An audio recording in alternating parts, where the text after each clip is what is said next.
Welcome everyone to today's ISTAT Learning Lab. My name is Jen Zhu. I'm based in Singapore with Alton Aviation Consultancy. In today's Learning Lab, we're very glad to welcome back George Dimitroff from Serum to continue the discussion on aviation asset values, specifically aircraft engine values. Mr. George Dimitroff is the head of valuations at Serum. He is an ISTAT certified appraiser who oversees all value and lease rate opinions. And he also leads the annual future value and lease rate forecasting process. He has worked with the majority of lessors, banks, manufacturers, a number of airlines, and also previously worked at Airbus and United Airlines. So today's format of the session is that George will present his view for about 45 minutes, and then we will open up for a audience Q&A session. So we would like to encourage everyone to use the Q&A button at the bottom of your screen to send in any questions you might have as we go along this session. So now let's welcome George to start his presentation. Thank you.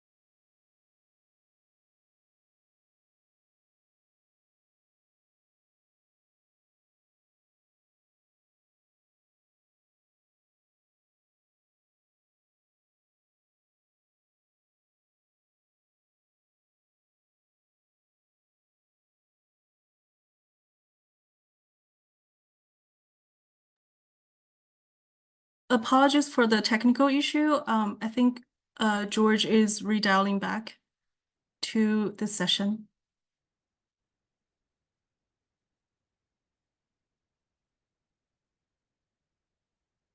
Hi everyone, sorry about that. I literally just got kicked out just as you had handed over to me. Are we Yeah, still no live? worries. Yeah. Okay, I'll share my screen and get right into it. Let's do that.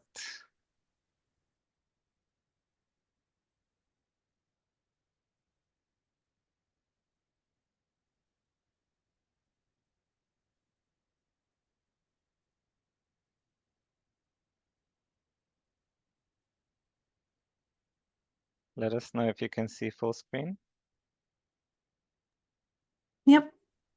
All right, well, thank you everyone, and sorry for the slight technical glitch. Zoom decided it wasn't in a good mood right on the dot, but we're here and we're going to carry on. So we're going to do a deep dive into aircraft engine values today, but I can't assume any sort of level of knowledge. You know, some of you may already be working for an engine leasing company or an engine MRO. Others may be completely new. So I'm going to start with some basics. So we'll basically start with some shallow water before we go into a deep dive. And here are some of the topics that we will cover. And of course, as you've already heard, we're going to have plenty of time for Q&A at the end. So we're going to look at what gives an engine its inherent value, how engine values differ from aircraft values because they are quite different. What are the main components that build up the engine's value?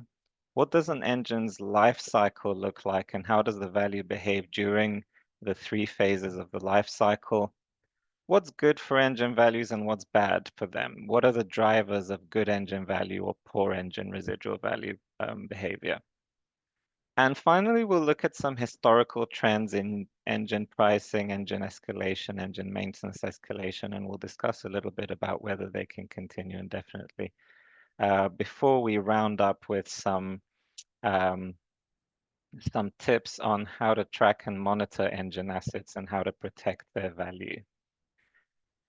So let's begin with the big question. What gives an engine its inherent value? And the answer is really simple. It's very much driven by its ability to produce thrust reliably. An engine value is a utility value, right? You don't buy an engine because it's something nice to look at. You don't buy an engine to show off to your friends. You buy an engine because you need thrust to power your aircraft and to carry passengers. And so that's key, right? As long as the engine is doing what people want it to do, which is produce thrust, stay on wing reliably, then that should drive its value. The other question, of course, that we need to ask is how much longer can it produce that thrust before money needs to be spent, right? Because not all engines are equal. I can get a brand new engine from the factory. I can get a half-life engine. I can get an engine with 2,000 cycles remaining that is going to have to go into the shop. And then the question is, well, how much am I going to have to spend when it goes into the shop? Is it $5 million? Is it $10 million? And so, of course, that will determine how much I, as a buyer, am willing to pay for that engine. Of course, the third thing that gives the engine its inherent value is demand for thrust, right?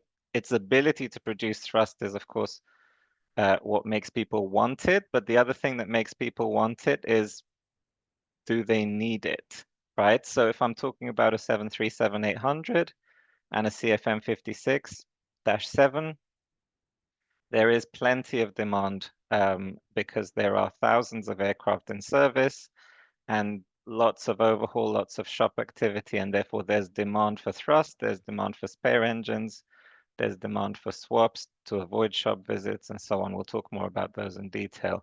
If I think about something like a 717, right? A Boeing 717 or an A340-500, these are much more niche aircraft types, and there is some demand, obviously, if some of them are still flying in airline service, but the demand is much more limited. And that leads us to the topic of liquidity. Liquidity is a key word I'll be bringing up throughout this presentation. And finally, the other big thing without which an engine wouldn't have value is you need the buyer to have confidence that this engine is safe to operate and well maintained. And in this industry, that's done through technical records. There's an old saying in the industry, no records, no value. So if an engine doesn't have technical records, doesn't have a non-incident statement or has a missing non-incident statement, or has major chunks of its technical records missing, it may have its value significantly impacted because the buyer is not entirely certain that what they're buying is safe and legal to operate and has been well maintained. So back to birth history is important. Everything else, and there are many other factors we're going to talk about, but everything else is secondary to the above, and it's generally linked to one of those items. So let's just set the scene. I mean, most of you have some understanding of aircraft value. An aircraft is a bit like a car. It rolls out of the factory and it starts to depreciate straight away. But let's look at some of the differences between aircraft and engine values. So the first one is that the year of build matters for an aircraft, but it doesn't for an engine, right? An engine, as I said earlier, is valued based on its ability to produce thrust. So if I need a spare engine to fly my plane, it doesn't matter if the engine was built in 2013 or 2016, as long as both engines are in the same condition, let's say that they've both been freshly overhauled, those two engines can produce the same thrust for the same amount of time. So the year of build really doesn't matter. Whereas in an aircraft, it matters, right?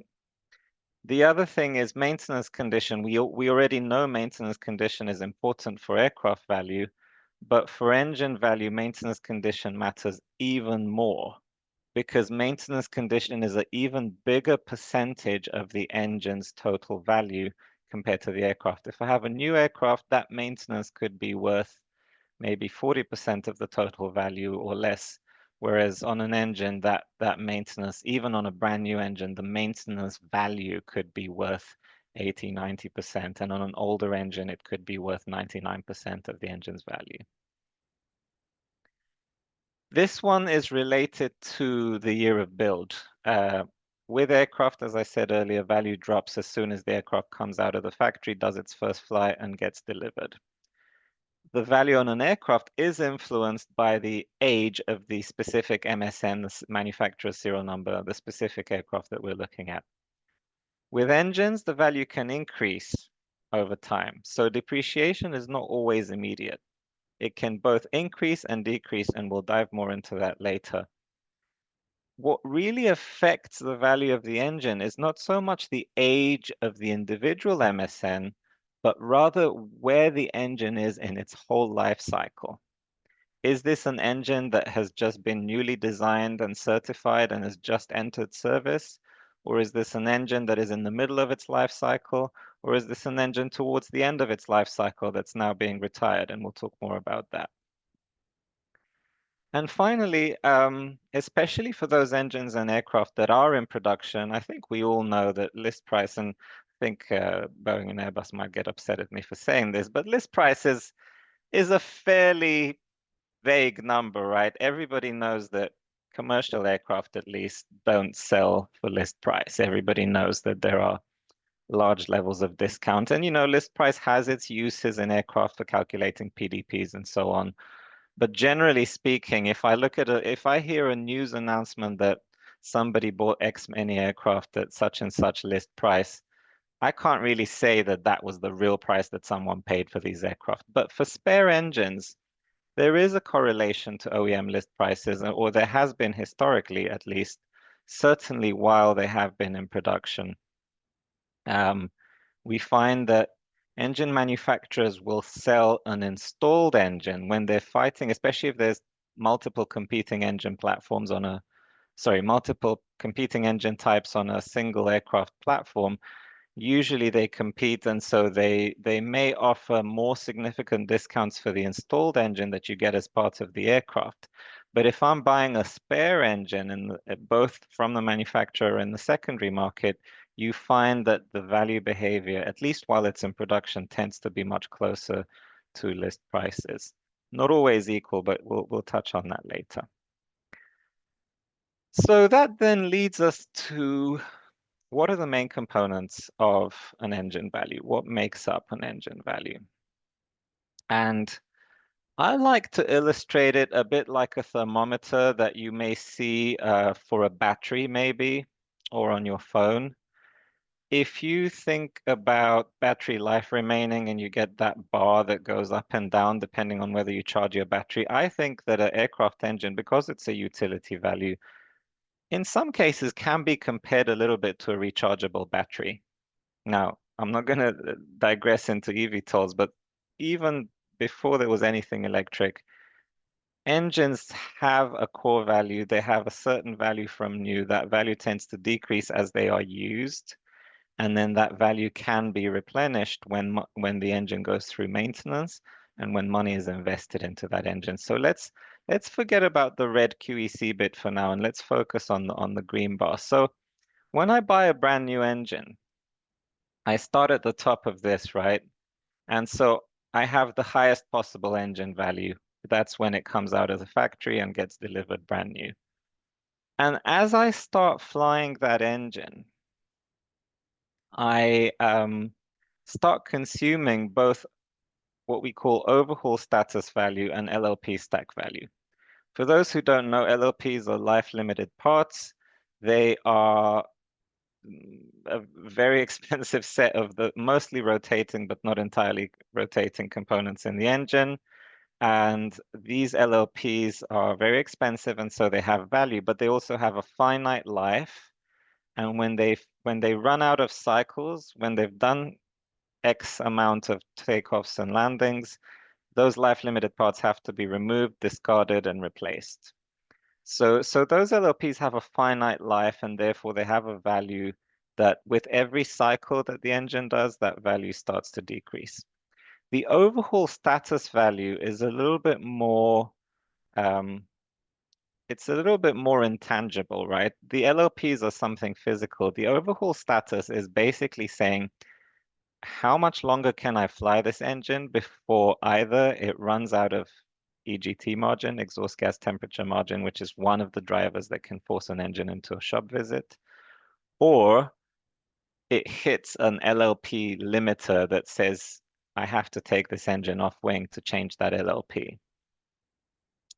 So as I fly the aircraft and I fly more and more, sorry, as I fly the engine and I fly more and more hours and cycles, both the overhaul status and the LLP stack decrease. And eventually I get to a run out engine. A run-out engine is an engine that has no LLP life remaining or that is in need of an immediate overhaul. And so the run-out value is sometimes also known as the core value of the engine. Even if the engine is run out and in need of maintenance, it still has a value. There is still value to some components in the core that can be reused, that can be recycled. There is still value in the data plate of the engine, which holds the certified thrust that the engine can produce, which can actually be used on other engines potentially. So I think it's fairly easy to grasp the concept between run out and full life on. So the LLP and the overhaul stack are essentially your maintenance. The core value is the run out engine. So what is that blue bit at the top, the first run premium? Well, the first run premium is a little extra to differentiate between a brand new engine that comes out of the factory and a second-hand engine which has been fully overhauled. It's had all LLPs replaced, but it's not the same as a factory new engine. Remember, we said engines don't have a year of build. And because they don't have a year of build, there's no difference, like I said, whether it's a 2013 or a 2016. But what if it's a 2024 year of build? What if it just came out of the factory? Well, the engine is under warranty, right? So there's some benefit to that warranty. Also, the engine has generally, when an engine is on its first run, which is really the time from the engine coming out of the factory to the engine reaching its first overhaul, there is a value to that first run because generally engines stay longer on wing on their first run than on subsequent runs after they've been overhauled. When you overhaul an engine, you can restore it to be pretty close to factory new, but on many engines, you cannot fully restore it to be quite as good as factory new. And so if that first run premium is something that we add for brand new engines, but we only add it while they are on their first run. And once that engine is run out and due for its first shop overhaul, that first run premium would have depreciated to zero. So each of these three different colored components of the battery, so to speak, depreciates simultaneously as you fly the engine.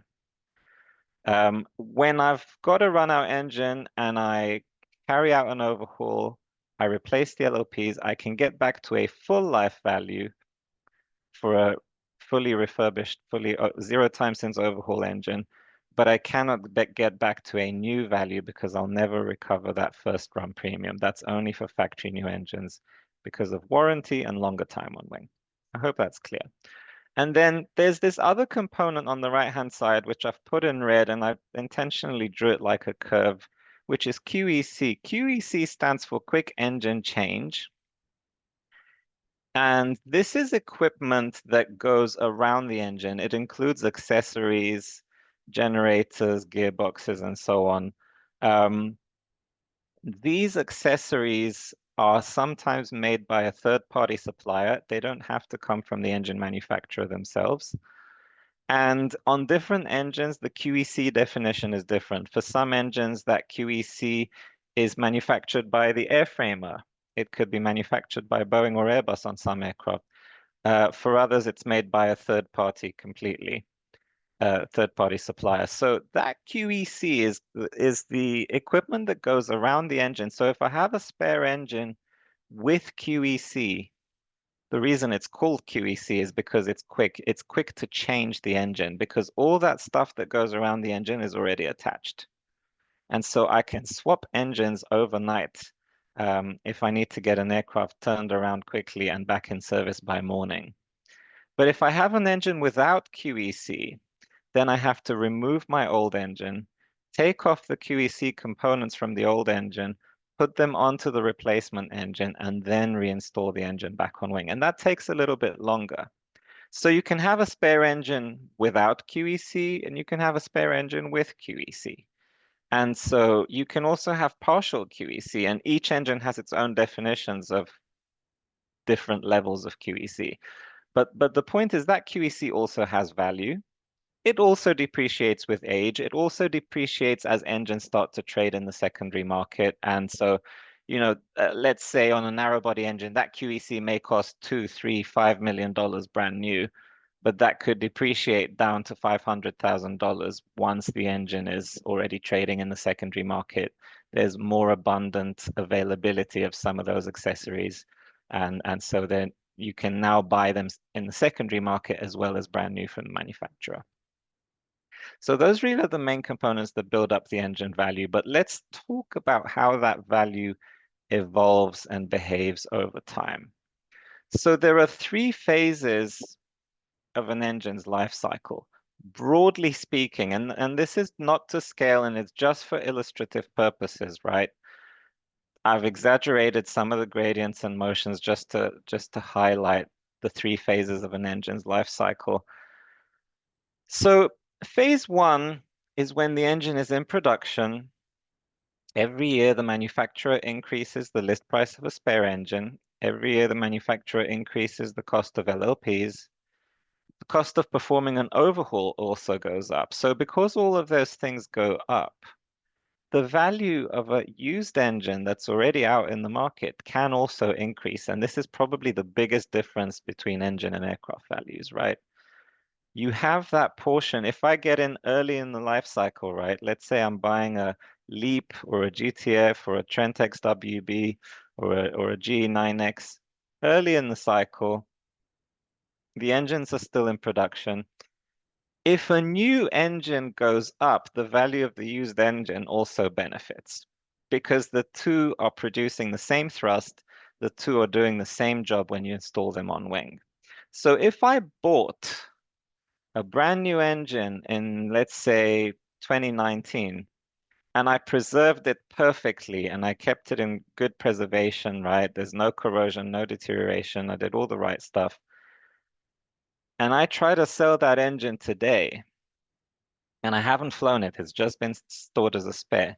That engine would have gone up in value because it will benefit from the increases in pricing of new spare engines from the manufacturers, right? So that's the production phase. Eventually, the engine goes out of production, but the fleet is still flying and the engine is still working hard. There's still a lot of demand for spares.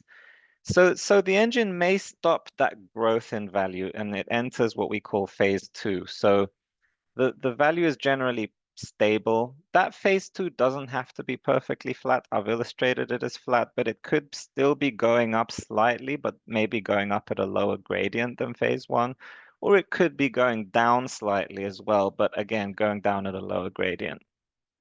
And a good example of engines in phase two are the CFM56-5s and 7s. Even though they are still nominally in production, they still make a few spares a year. The fleet is largely flying and the values are relatively stable, although lately they've been going up because of market forces. But this is a curve that is abstract from market forces. It's just showing general value behavior in a balanced market. And so the third phase of life is retirement. Retirement is when I start to part out aircraft. Initially, I part out 1, 2, 5, 10 aircraft. It creates a few spare engines in the market. If I have a fleet of thousands, that's really not going to make a difference to value. But when I get to a point when I'm retiring 3, 4, 5% of the whole aircraft fleet every year, I'm retiring hundreds of aircraft. I'm producing a lot of spare engines, some of which may be serviceable, some may not be serviceable, right? Because when I retire an aircraft, we don't know what the condition of the engines will be like. Some of them may be run out and you can't really reuse them. You may have to tear down the engine and part it out as well. Other engines can be reused whole if they have life remaining on their overhaul and LLPs. And so the parting out of aircraft means that the fleet is shrinking. So demand for spares is going down, but the availability of spares produced by some of that retirement activity is going up. And that's why the values start to decline. And again, I've exaggerated the gradient here for illustration purposes, but phase three is when an engine starts to behave more like an aircraft curve with a standard depreciation profile. And by the way, an individual engine, because year of build doesn't matter, I can buy an engine at the very, very beginning of the production, right? I could be the buyer of the first spare engine, and I'm going to enjoy the benefit of that phase one value increase all the way until the end of production. And I could buy another engine right at the end of the production cycle, and then the value is just going to be flat and start decreasing, right? This is not the curve that every single individual engine will experience. This is the value of the engine over its entire life cycle. An individual MSN could start at the beginning, the middle, or could start later on in that curve, depending on when it was manufactured. But generally, the engine curve will begin somewhere along that phase one slope, because that's when they're manufactured. So let's talk about some of the factors that we take in consideration when valuing an engine. And I've already touched on some of these. And by the way, these are not exhaustive, and they're also, I know they've been numbered. Somebody else illustrated this, not me. I would probably have put them as bullets rather than numbers. They're not necessarily in order of priority, but these are some of the key factors that we take into account, right? So the first two are related to market factors, and that is, can we capture any new pricing, any used pricing? And that includes list prices of new engines. As I said, brand new engines can trade pretty close to list. I can't share those list prices with you because we're under NDA from every manufacturer. But if you ask nicely and if you sign an NDA, you might be able to get those list prices from the engine manufacturers if they think that you're someone who can do business, they can do business with. So there is influence to new values from list prices. They may not equal that list price, but it's something to consider. And then there are also market trades. Now, when an engine is brand new, there isn't a lot of secondary market trading, but there are sale and leasebacks. Some of the engine lessors may buy brand new engines from airlines and then lease it back to them. And very often they will buy it at the same price that the airline is paying for it, which is also very similar to the price that the manufacturer is selling it to the airline for. There may be a bit of arbitrage here and there, but generally the numbers are pretty close. So that's for new. When it comes to used, of course, we just try to get data points and find out what's trading, who paid how much, the asking prices, the offers, the bids. And of course, when you're dealing with used engines, it's very important to not just capture the price, but also to capture the maintenance condition. Why? Because maintenance is really the biggest determinant of a used engine's value, apart from its production position in the production cycle. Sorry. Um, so basically, data points from the market: new pricing, list pricing, sale leasebacks, used pricing, and trading combined with maintenance condition. The other factor that's market related is liquidity and demand for spares. In other words, how liquid is the engine? How many operators are out there? And we'll talk a little bit more about this in the coming slides. Then we also think about the product life expectancy and its production position in the production cycle. Is this an engine that we think is going to be in production till 2035, till 2040? Or is this an engine that we think is probably going to be produced for 5, 10 years and then stop, if it's a niche product or if it's not a very successful engine type? So that's something we consider when we form our future value curves, because that will determine those corners when the engine transitions from phase one to phase two and from phase two to phase three. To determine the depreciation or appreciation of the engine in each of the phases, we also look at historical performance of other engines with similar characteristics. And I say with similar characteristics because that includes things like thrust. Obviously, if I'm trying to determine the phase three depreciation rate of a CFM 56-5, I'm not going to go and look at a CF6, a wide body engine's historical depreciation performance. I'm going to look at something with similar characteristics that includes both similar thrust, but also similar liquidity. You have to think about the fleet size, right? So if I'm looking at the depreciation of a CFM 56-5B, which is on the A320, I can't necessarily assume that it's going to have the same value profile as a JT8D, which was the MD80 engine, which had a smaller fleet and a much more rapid retirement, right? But we try to find an engine that's relatively comparable to give us some idea of how appreciation, and depreciation will behave in each of the three phases. And we analyze each of the three phases separately.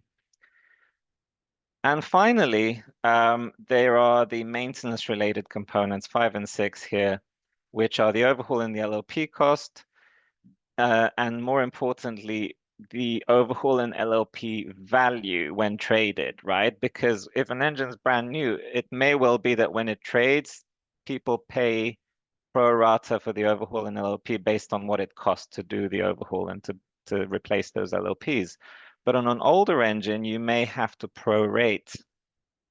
You may have to actually discount, especially if there's a lot of availability but not so much demand. We often see that, for example, an overhaul may cost $4.5 million, but people would only pay you $3.5 million for that overhaul if they're trading an engine in the secondary market. There's also sometimes asymmetry, like people may pay more for the overhaul value between run-out and half-life, and less for the value between half-life and full life. But we try to get all the data points. We look at trades of run-out engines, we look at trades of half-life, we look at trades of full-life engines or freshly overhauled engines, and we try to look at where they stand relative to each other, and then we look at the space between them, and we know that that space is the overhaul and the LLPs. And if that space is compressed relative to the cost of the overhaul and the LLPs, that's usually a sign that the value is trading below cost. There are also times, in times of extreme high demand, we have sometimes seen engines trade where the overhaul value is worth more than what it costs to do the overhaul if people need that engine desperately. And finally, it's the QEC when it comes to hardware. It's how much QEC is available, where can I get one? Do I have to go to the manufacturer or the third-party supplier, or can I buy a second-hand QEC in the market? And if I can buy a second-hand one, what are they selling for? So just to give a real-world example, comparing an aircraft and an engine depreciation profile, right? I've plotted here, and I've intentionally taken off the vertical axis because, you know, this is an ISTAT forum, and every different appraiser will have their own shape to this curve and will have their own different numbers on the vertical axis. This is the Cirium view of things, but other appraisers may have slightly different or significantly different opinions. So I've plotted the green is a brand new 787-9 that's rolling out of the factory in August 2024. The yellow is a 5-year-old 787-9 that is 5 years old, so it rolled out in August of 2019. And the red is the sum of two GEnx-1B engines with QEC that are the engines fitted to that 787. So this is the total aircraft value, including engines, the green and the yellow. They're not airframe without engines. It's total including engines. The red is showing you the value of the two engines summed together. And so you can see how when it's new, the two engines are a relatively small portion of the aircraft value. The aircraft value is depreciating. Eventually, there comes a point where the two engines could be worth slightly more than the aircraft value. And that's when arbitrage happens, right? That's when people say, actually, I can make more money parting out this aircraft and selling it, just selling the engines and then selling the airframe separately than actually trying to keep selling or releasing the aircraft as a flyer, because there might be more demand for the thrust of the engine than there might be for the aircraft as a flyer. And that's when you enter the part out phase. Usually it's not long after the crossover point. Obviously, the older aircraft is going to have that crossover point sooner than the younger one, but they all have a crossover point somewhere. And of course, every time we revise the forecast, these crossover points could move to the left or to the right, depending on our expectations of what happens with the industry. But what you do notice here is that not long after the crossover, that red line kind of starts to flatten. And eventually that red line towards the right starts to go down as well, right? Because there's only so much arbitrage you can do before people realize actually the value of the aircraft is worth the sum of its engines and maybe the airframe. And therefore the aircraft value because I've started to pot out so many, there's now a growing supply of spare engines, while the demand for the aircraft is decreasing, and so that can cause the value of the engine to finally start gradually dropping. Now, it looks relatively flat. You can see the engine value looks relatively flat compared to the aircraft value because obviously you've got $150+ million starting point on the brand new 787. But if I plotted the engine curve in isolation, you would be able to see those gradients a little bit more clearly, and it would look a little bit more like that theoretical curve I showed you earlier. So let's talk about some of the factors that are good for engine value and some of the things that are bad for engine value. I've sort of put them in a very simplistic good and bad, and very often it's two sides of the same coin. So the obvious ones are a couple of liquidity related characteristics, right? One is the size of the fleet, and the other one is the diversification and size of the operator base. If I have a 737 with thousands of airline or hundreds of airline operators, there are many potential buyers that I can try to sell the engine to. If I have a niche aircraft type like a 717, sorry for picking on that one, I can pretty much only sell the engine to Delta, maybe Hawaiian, not that many customers I can sell the engine to, right?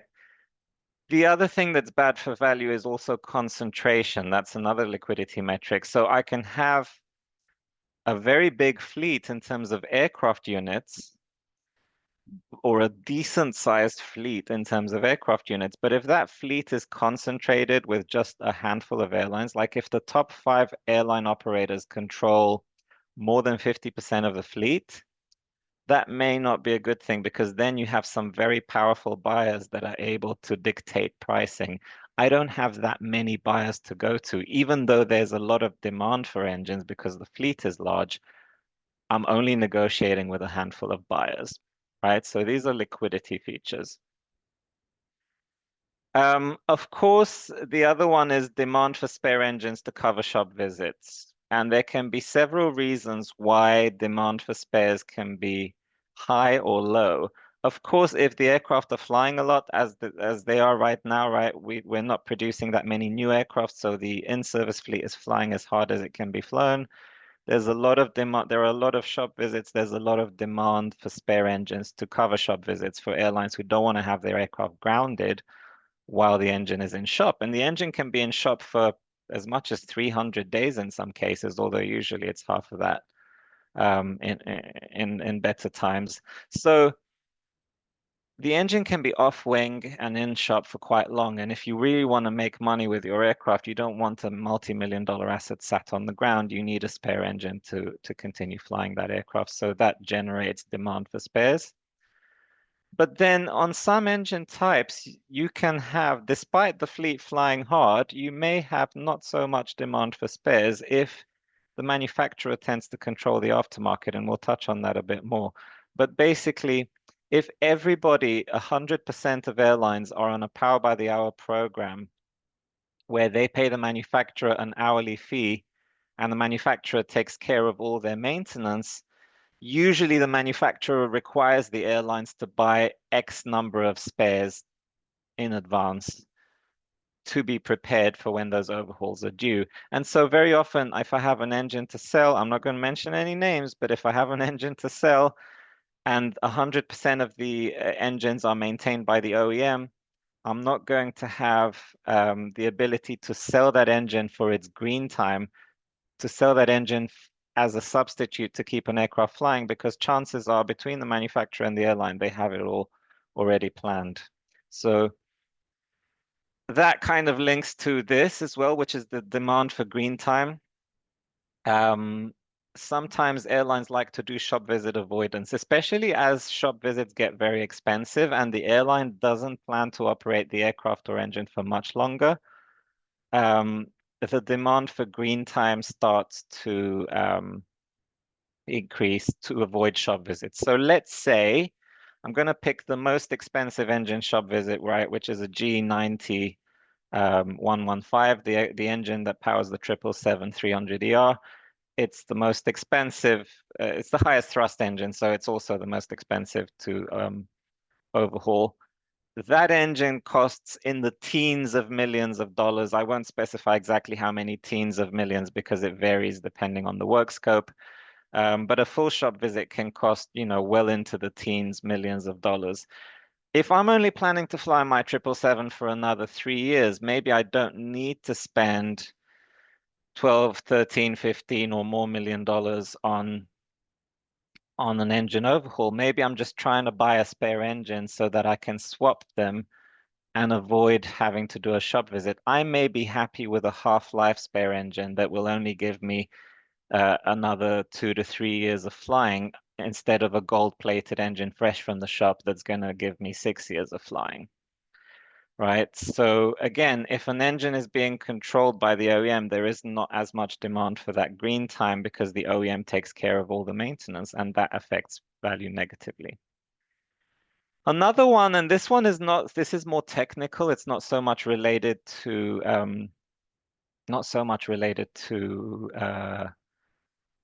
to liquidity, is the upgradability, right? If I have an engine and they release a new production standard, if I can upgrade my old engine to the same as the new production standard, whether it's called a performance improvement package or whether you call it whatever else you call it, whether you give it a new name, sometimes the manufacturers rebrand the whole engine, sometimes they don't. If I can upgrade my old engines to the latest production standard, that is really good for value because then technically my engine performs the same way as the new engine does. But if the fleet starts to be fragmented because the new redesign has been so substantial that the new engine is significantly different, it may have a different core. It may look the same on the outside, but it may have a different core, or it's got major components inside of it that are different. And I can't upgrade, I can't interchange engines. Let's say I can't fly one older engine and one brand new engine on the same aircraft mixed together, then that is bad for residual values, right? Because then each engine subvariant becomes a niche fleet, it becomes an orphan fleet that is harder to remarket because there are fewer customers that want that engine, especially if the new production standard has better time on wing, lower fuel burn, and lower maintenance cost. So that's another critical feature. I wish OEMs were more mindful when they do these designs to make them as upgradable and as retrofittable as possible, because that will really benefit residual value performance of their products. Of course, it does matter market share. If there is competition, like on an A320, you have CFM and IAE, you've got LEAP and GTF, or you have on an A330, three suppliers, Rolls-Royce, GE, and Pratt. It's good for value if you have the dominant market share. And of course, if you have a small market share or a declining market share, it's generally bad for value.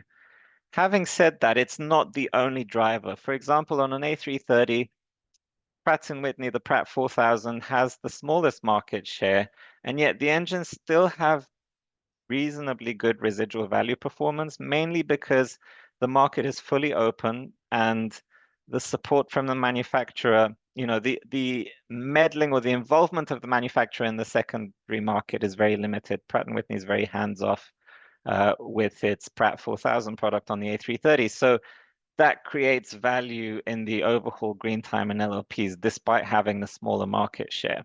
So it doesn't always mean that small market share equals the worst value automatically, but it's definitely a factor that can push the value down. And of course, and I touched on this in some of the others, you need an open and free trading secondary market for good residual value retention with many buyers and many sellers. If I have a closed market where the OEM controls 100% of the maintenance, then the OEM is the only buyer you may be able to find sometimes for a used engine, and that can really affect the residual value because the OEM can can make these engines themselves. Why would they pay you full price for it? Of course, they're going to drive the value down. And finally, and this is ironic, but its poor reliability is actually good for engine value. Now, OEMs, if any of you are listening, please don't design engines with poor reliability just so that they can have better value. But if an engine has to go into shop more often, it usually means that there is more need for spares, there is more need for coverage of shop visits. And so engines with poor reliability can sometimes have surprisingly good residual value performance because you always need the spares. And conversely, on the other side of the coin, sometimes engines that are extremely reliable can be victims of their own success. They're so reliable, they just stay on wing forever. Nobody needs spares, nobody needs shop visit coverage. And that was the case with the CFM56 7B and to a lesser extent the 5B for a long time. It's changed now because finally the bulk of the fleet is entering its peak overhaul activity now. So there's a lot of demand for spares. But sometimes an engine that's very reliable and stays on wing forever, I'm not saying it's going to have bad residual value performance, but it may not be as in demand as a less reliable engine. So before I close, because I definitely want to allow time for questions, I'll just want to leave us with one final thought or a couple more final thoughts. And one is the engine value portion of new aircraft value. And this has been continuing to grow over time. So what I've plotted here, and I did show this at one of our Cirium webinars earlier in the year, but if you haven't seen it, I've plotted the percentage of a CFM56 5B as a percentage of an A320ceo, and in yellow it's the 7B as a percentage of a 737-800. And that is based on the sum of two full life spare engines against a full life aircraft value. And so you can see that back in 2000, two full life engines were worth, and this is for a new aircraft, by the way, not for a second-hand aircraft. In 2000, two new engines were worth maybe 25 to 30% of the total aircraft value. And that kind of stabilized at 30%, and then it grew significantly, and it grew to more than 40% by the end of production, right? And the line ends because production ended. Now we have the next generation, LEAP and GTF, which I've plotted against the MAX and the NEO in burgundy and in gray. But you can see how those curves start already at a much higher percentage, right? The engine is much more expensive. It's a more complex piece of kit with more sophisticated material. The aircraft value, on the other hand, has gone up, but it's not gone up as much as the engine value. So if the engine value goes up X plus one, but the aircraft value only goes up X, then I have the engine being a higher portion of the engine value. And ever since these two new programs were launched, you can see how this has been growing. And these numbers exclude the QEC, right? But you can see how they're now in the 60s and approaching 70%. So that raises the question, if the two spare engines, and again, it's based on spare engine value, but if the two spare engines combined together are worth nearly 70 or 65% of the whole aircraft's value, then if this trend continues upwards, eventually you'll be able to buy a brand new aircraft and tear it down and sell the two engines, right? So something has to give way. And I leave this more as this is not a teaching, this is more of a thought that all of us need to think about is you cannot sustain that growth. And the reason this growth happens as well is because engine pricing, engine LLP pricing, engine overhaul pricing has been escalating at way above the inflation rate, whereas new aircraft pricing has barely kept up. I mean, historically has not kept up with the inflation rate and recently has just about been keeping up with the inflation rate. So if the engine values are always going up faster than the new aircraft pricing, something has to give way. And my view is, and I could be wrong, but my view is that eventually what's going to have to give way is that A, the aircraft manufacturers are going to have to increase new pricing more steadily.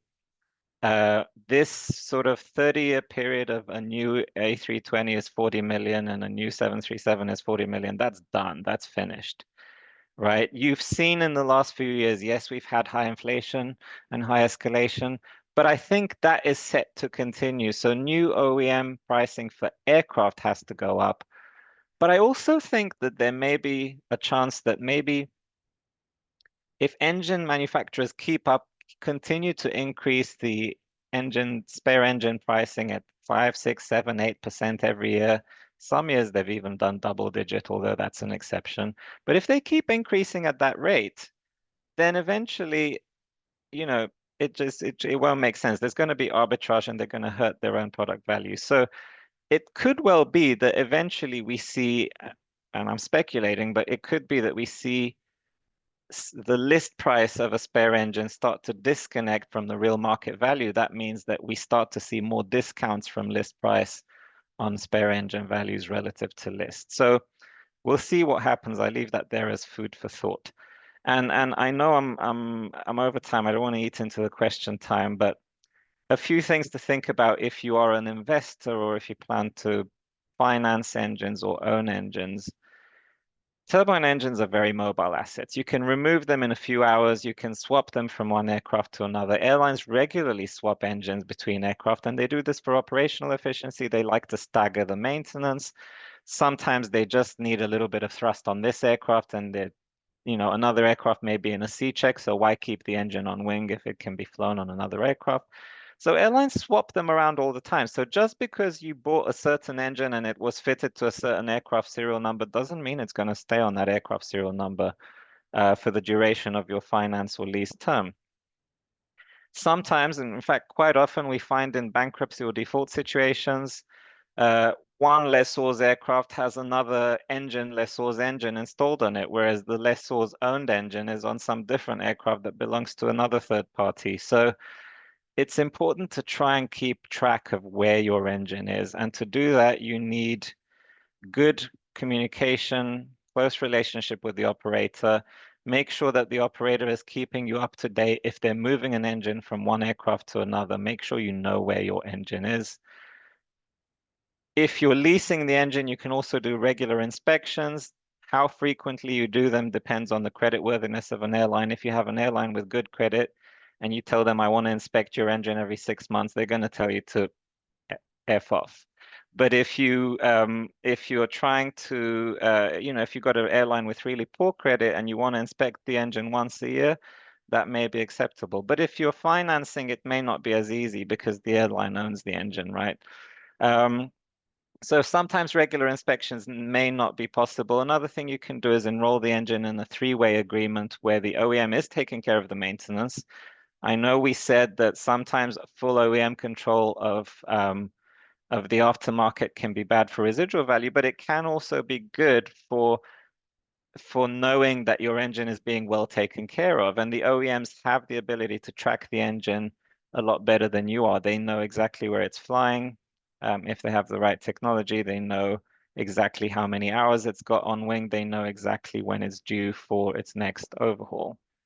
They have predictive software, etc. So sometimes having the engine on a agreement with the OEM can actually be a source of comfort, even though there are cons for the residual value. And of course, these are basics, monitor the financial health of the debtor. So with that, I'm going to end and hand it over to questions. I think if we'd like to continue a little bit beyond the hour, we can do that if we have a lot of questions. So I'm going to stop sharing my screen and over to you. Yeah, thank you very much, George, for this very insightful presentation. So now we'll start the Q&A session. We have already received a few questions, but for the audience, if you want to ask live any questions you would like to ask George while we have him here, please use the Q&A button at the bottom of the screen to send in your questions. So I will group the questions sort of by the type a bit. So I guess let's start with a bit more basic fundamental theories or technical questions. So I guess the first question, can you describe more what is the data plate you mentioned in the engine core? Yeah, so the data plate is a piece of metal that is bolted onto the engine, and it has the engine serial number on it, and it has the engine thrust on it. One thing that I didn't cover in my presentation is I can have the same physical engine hardware producing many different thrusts, and the OEM may sell it to you at different price points. So for example, a 7B engine on a 737, it can be fitted on a 737-700 and have 22,000 pounds of thrust. It can be fitted on an 800 and have 26, or it can have 27,000 pounds of thrust. A 5B on an A321 can go from as little as 18 or 20,000 to 33,000 pounds of thrust. So it's the same physical hardware, but you buy a certain thrust, and the engine manufacturer artificially restricts how much thrust you get using the software control chip, the software and the control chip. That basically means that when the pilot applies full throttle on takeoff, one engine will only produce 22,000 pounds and another engine will produce 33,000 pounds of thrust. And so physically it's the same hardware, but because I've only paid for 22,000 pounds of thrust, I can only get so much. Now, if I've paid for the high thrust engine, right? Let's say I have a 321 and I've paid for 33,000 pounds of thrust. That data plate is valuable because if I have another engine with components in that engine that were part of a 22K thrust engine, I can Frankenstein an engine and combine bits and pieces from the lower thrust engine and combine them with the data plate and the control chip from the higher thrust engine that I own the rights to because I've bought it, I've paid for that high thrust. And combining them together, I can Frankenstein bits from lower thrust engines to make a higher thrust engine. This happens more in the secondary market. This is not something that happens much from brand new. But that's why the data plate is important, because it basically says you have the right to this thrust. And if I have the right to 33,000 pounds of thrust to power an A321, that data plate has some value to it. So that's really the data plate, and that's why it's important. Thanks, George. And next question is, can you explain the half-life and full life concept of valuation of engines? Yes, so half-life just means that the overhaul is halfway between major overhauls. So it's either halfway between brand new and its first overhaul, and the LLPs have 50% of their life remaining. So if each life-limited part has 20,000 cycles, a half-life LLP stack has 10,000 cycles, right? So half-life just means it's halfway between overhauls. Full life means that it's freshly overhauled or the LLPs are brand new and have their full life remaining, right? So each LLP has 0 cycles used and its maximum limit remaining. That's full life. So a brand new engine is full life by default. A full life engine can also be freshly overhauled with all the LLPs replaced and the overhaul carried out. Thanks. So there are a couple questions related to the slide you were describing. The engine value would go up during the phase 1 and then sort of reach the peak point during phase 2. So people are asking, why does the value go up during the phase 1 period? The value goes up because the manufacturer is increasing the price of a new engine, right?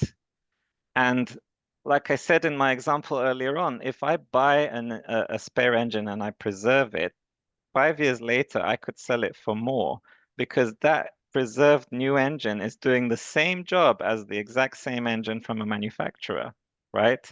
If it's been properly preserved. Some calendar-based warranties may have run out, but if I have warranties that are based on cycles, those warranties are also still good, right?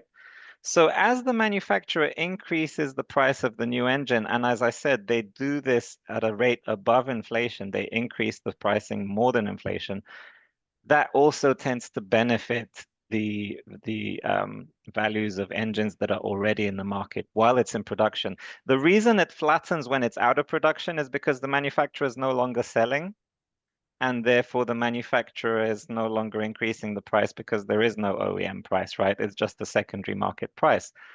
There are engines where sometimes it's still in production and I have part out, and so the phase 2 can be really shrunk. It can almost become like a roof, just a two, like phase 1 straight to phase 3. If I go straight from production to pretty rapid part out, I can even skip phase 2, but most engines have some sort of a phase 2 right now.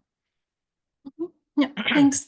So a couple related question to that is, what do you think is a key reason driving that escalation of the price? Is it because of the cost escalation or the OEM pushing the pricing power once the platform is locked in? Or I think some people also mentioned, is it because the actual technical improvement in the engine itself? It's mainly the first two things that were mentioned, right? So it's the OEM pushing the price once the customer's already locked into that platform. Once they've already made their selection, they're locked in. You know, I've bought a Rolls-powered 787. I can't switch. Well, in theory you can, but nobody does it, right? I can't just switch engine on a used aircraft. So I'm locked in. So they drive up the price of spares. They give you great discounts on the new engine when they sell it to you. So they got to make their money back somehow, and they make that money back through the aftermarket. The second component is the increase in cost of the maintenance, the overhaul and the LLPs. And the overhaul is 80% material as well, which is escalating by the same amount as the LLPs, right? So 80% of the overhaul is material that the manufacturer is increasing the price every year above inflation. Only 20% is labor, which goes up roughly with inflation. So the escalation of the overhaul in LP also pushes the value up. The third point is less of an impact. And so in terms of sort of, you discuss the portion of engine value is going up in terms of as a percentage of the full aircraft value. So then in that situation, is the improvement of engine technology a reason behind that? And also, um, question related to that is also there seems to be a disconnect between lease rate and engine lease rate and aircraft lease rate in that situation. So Yes. what's your, yeah, Yeah, I so guess that's, sometimes if I'm in a program that's being replaced by a newer technology, that newer technology obviously eventually starts to push down the values of the older technology as more airlines upgrade to the new aircraft type, maybe because it has lower fuel burn. And so that starts to have an impact on the older technology. The second part of the question, just remind me, was there is a disconnect between, lease rates. Yes. yes. So so lease rates, I'll give you the perfect example. An A319, right? Not many airlines want to fly A319s. They tend to favor the bigger A320 or 321 because of more capacity and lower seat mile cost. But the engine on the 319 is the same as the 320 and the 321. You just need more thrust. But if I have the data plate to the higher thrust, I may be able to lease those A319 engines to somebody that will fly them on an A320. And so there's demand for the engine thrust, and therefore the engine lease rate is quite good.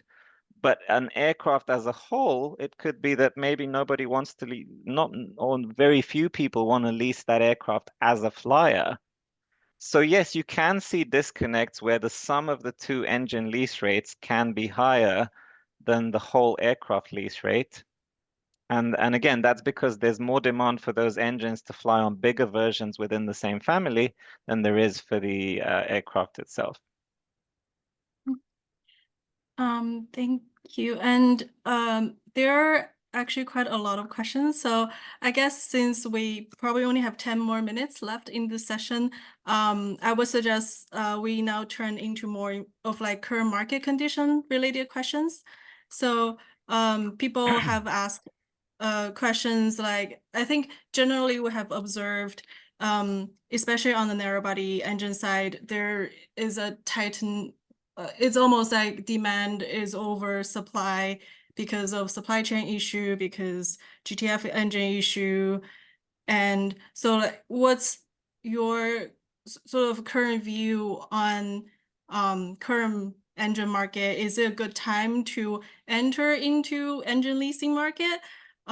Is it better to buy engines from OEM or buy in the secondary market? Hmm. Golden questions. I tell you what, if I knew the answers to all of these, I would already be trading and I'd be a millionaire. I mean, I do have an idea to the answers, right? The market is pretty heated, demand is very strong. We have increased our values on 7B engines, which power the 737NG. We've increased our values several times this year, very often double-digit percentage increases. A half-life engine today can almost be worth double what it was worth during COVID. So the market is very heated, and so we have to think carefully about how much of that is due to maintenance cost having gone up. So how much of that is inflation, which is permanent, and how much of that is, as I see one attendee wrote a question and said, are we seeing a bubble? I hesitate to use the word bubble because bubbles tend to pop catastrophically and suddenly. But it could be like a balloon that could eventually deflate. And I think that's what's more likely to happen, right? For the next few years till 2026, 7, 8, we're going to see peak overhaul activity. We're going to see supply constraints. And so I could see those engines holding their value. Where it starts to be challenging is after 2028, where finally, hopefully, the OEMs are able to produce more new aircraft of the newer generation, deliver more, and airlines will finally be able to start retiring. A lot of extended leases that were extended in the last couple of years are going to start expiring, and we're going to see growing supply. That will inevitably result in more aircraft being parted out, in more spare engines on the market, which will then increase supply and finally allow values and lease rates to come down. Now, will they come down catastrophically off a cliff? I don't think so. Usually, catastrophic declines are driven by an external major event like a huge recession or COVID or 9/11. Um, but I could definitely see a gradual decline, and that's why our future value forecasts predict that towards the end of this decade, the 5B and 7B engines will enter phase 3 of their lives and start to depreciate. But we also have market values now above base, right?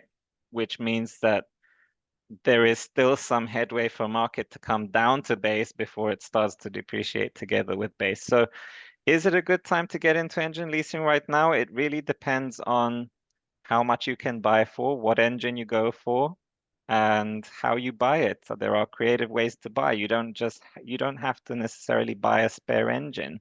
You could buy an older 737-700 or 319, part it out, do something with the engines.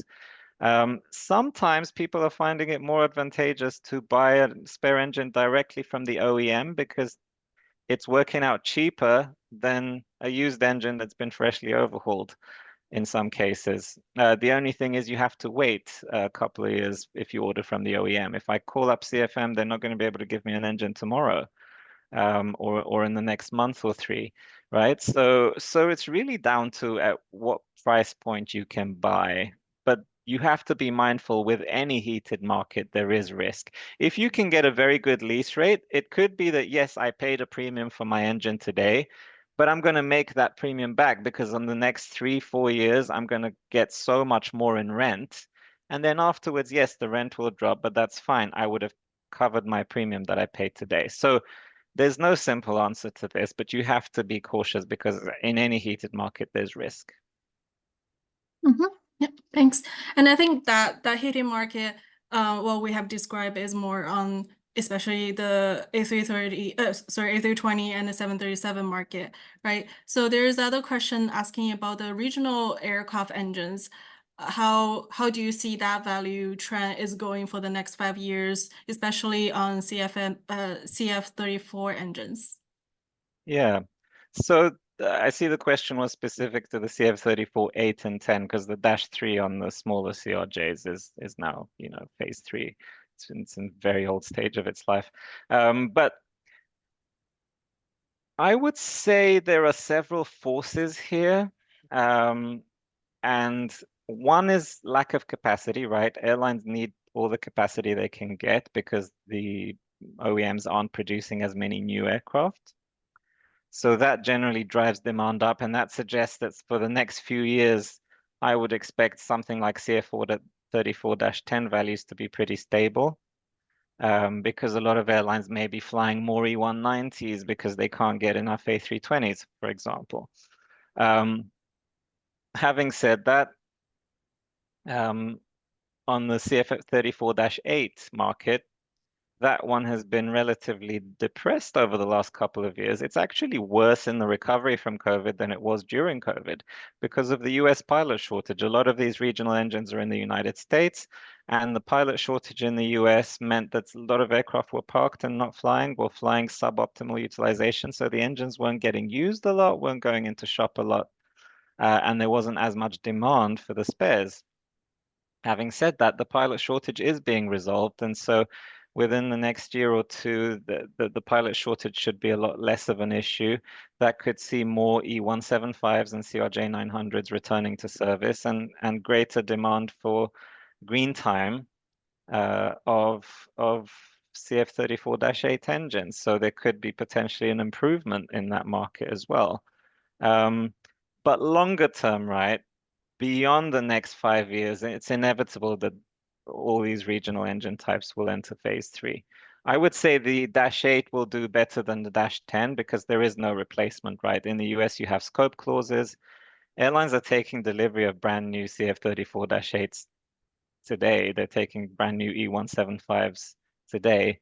And those engines will be going on for another 20 years, according to our useful life estimate. So I think the Dash 8 will probably fare better than the Dash 10, which will start being phased out towards the end of this decade quite rapidly.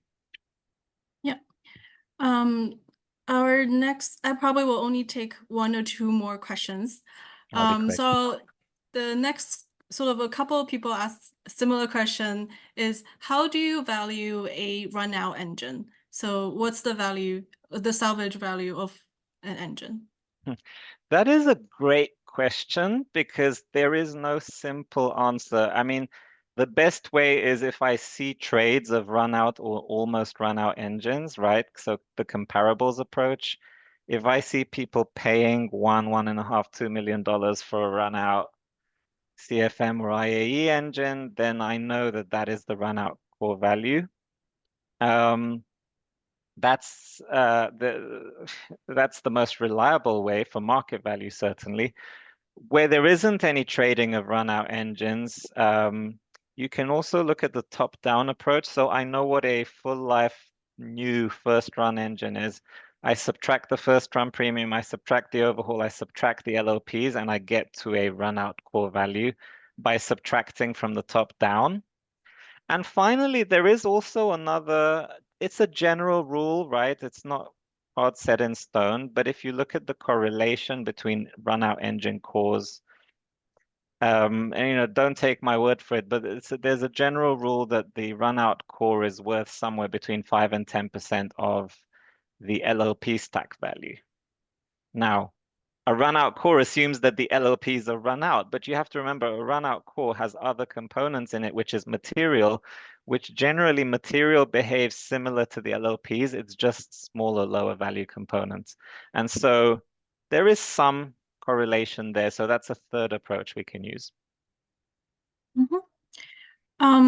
So I will take one last question. So quite a few people ask about power by the hour. Sort of a couple questions related to sort of the premium on the power by the hour, and sort of how big is the impact of that attached to engines on value. So can you address a bit of that? Yeah, so when we value an engine, we always value it as is, with the life remaining on it as is.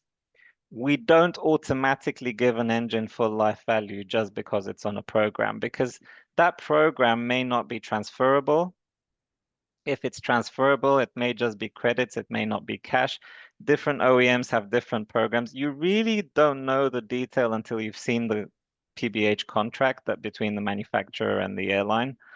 And very often you don't see those. So we can't assume that just because an engine's on PBH, it's equal to full life. It may be, or it may not be, right?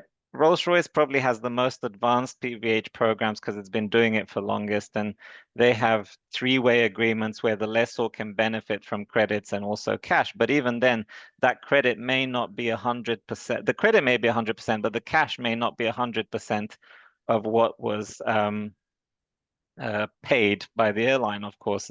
So there are ways to calculate it, but it's not necessarily equal to full life value, and it varies from platform to platform. It also varies based on the size of the market and whether it's open or not. Yeah, thank you very much, George. Given the time limit, we have to end this session today. There's still almost 20 questions in the list that we could not answer. So if you still would like to discuss this further, I think George shared his contact information at the back of the presentation. So feel free to reach out to George for any further discussions you would like to discuss. So I guess thanks to everyone for joining us today. So this session is recorded, and we will upload the recording and the presentation slides to the ISTAT website in the next 24 hours. So we look forward to seeing you also in our future ISTAT Learning Lab sessions. For next week, at the same time, we'll be discussing cargo drone UAV. And also in September, we have scheduled sessions to discuss the ABS and WETC market. So if you are interested in any of those topics, please register on ISTAT website. Again, thanks everybody for joining today, and have a good rest of your day.